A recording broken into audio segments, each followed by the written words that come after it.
Okay, so let's start with a little bit of the collusion between big tech and big government, because we've all known that this has been going on for a while. We've played this a clip of Jen Psaki, former White House Press Secretary Jen Psaki, many times where she flat out said that the administration was flagging, her words, flagging posts for Facebook related to disinformation about COVID. That's pretty much as close as you can get to a First Amendment violation, at least as I see it.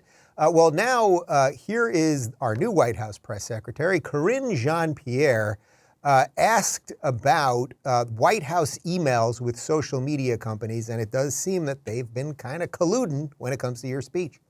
So a federal judge talked about the social media lawsuits from Missouri and Louisiana. A federal judge ordered that you have 20 days to turn over emails communicating with social media companies over misinformation and disinformation. What are those emails going to show? What kind of communication? So I can't comment. You've asked me this question last week. I can't comment on any specifically ongoing litigation. And so again, we would refer you to Department of Justice. As we've said over and over again since the beginning of the administration in our battle against COVID-19, it has been critical for the American people to have access to factual, accurate, science-based information. So it's pretty spectacular what she's doing there. On one hand, she's saying she can't comment on anything. And then the last sentence there, she's basically saying, but you know, we clearly do this. Have a little bit more from the New York Post. The Biden administration worked in tandem with social media giants like Facebook and Twitter to censor statements they deemed misinformation about topics including the COVID-19 pandemic. Two Republican state attorney generals said on Thursday as they pushed for the release of emails between top executive branch officials and big tech titans. In a petition filed Wednesday in a Louisiana federal court, State Attorney General Jeff Landry and his Missouri counterpart Eric Schmidt charged that dozens of federal officials across at least 11 federal agencies engaged in a massive, sprawling federal censorship enterprise with the intent and effect of pressuring social media platforms to censor and suppress private speech that federal officials disfavor.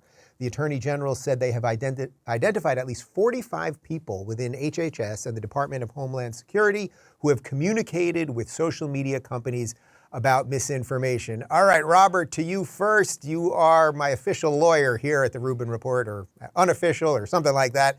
But if a government, let's say the United States government, the federal government, talks to these social media companies and they get as close to saying, hey, we're going to shut you down or we're going to break you up or you better do this or something like that, what is the point where this becomes an actual violation of the First Amendment, which, as everyone knows who's watching this, it's about government censorship, but they're really pushing that line, right?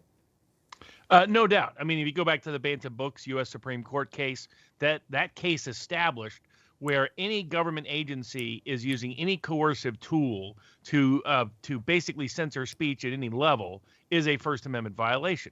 Now, the problem is the federal courts have been reluctant to extend that doctrine to the big tech context. One of the main cases that's going to be deciding this issue is the Ninth Circuit case involving Robert Kennedy, his suit against Facebook on the grounds they were acting as a government agent.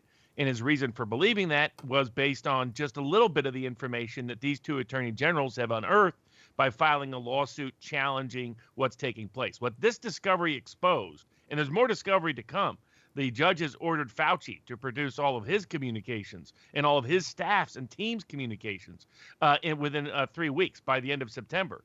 And so that will probably provide even more revelatory information.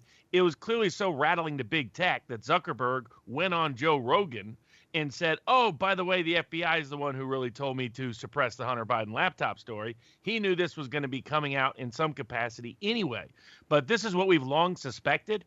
It's just once the Biden administration took over, it became systematic and institutionalized. And it's across all agencies, not just the Department of Homeland Security or HHS. They found evidence of it with the FBI. They found evidence of it with other government agencies. Basically, government agencies that have extraordinary power over big tech, with those high-ranking officials, not low-level people, doing what the Disinformation Governance Board was going to officially and formally coordinate, had already been informally occurring for for the entire Biden administration.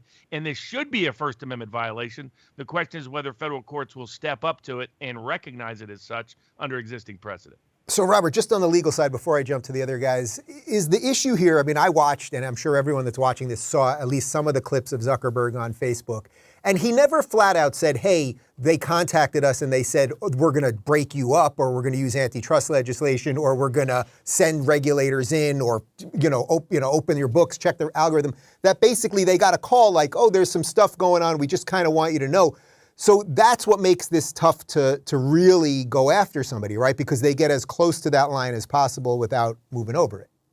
Exactly. They've been playing this game where they'll say, hey, I really hope you could help us out here. And then maybe next week they say, wait, as the White House, by the way, did this week, maybe we need some big tech reform and we need to take away your immunity and escalate antitrust actions. So the message is clear. Big tech knows what's happening. And the key is for courts to acknowledge and admit that this is the implicit reality. But they're playing a game by not making it explicit and express. Amala, you guys at Prager, you know a little something about being suppressed, and there have been lawsuits against Google and YouTube and all of that stuff. I mean, are we basically at the point where for any of us that do something like this for a living, we just kind of have to just put our hands up and be like, hey, we're on these platforms and just until we're not, and that's it. Or they'll just censor us to the point that we think we're doing something that people are seeing, but they're not really seeing it. Right. I mean, it's a tough line to walk there. I hope these lawsuits are successful in their endeavors. But like you said, we're no strangers to this sort of censorship. We've been dealing with it for a very long time. I think the video that we got taken down that really sparked us engaging in a lawsuit with Google was a video about the 10 Commandments being taken down and censored by PragerU. So it's unbelievable. It's something that I unfortunately am not super optimistic about. I feel like they have a pretty synergistic relationship between big tech and the government, and they don't want to see that relationship disbanded.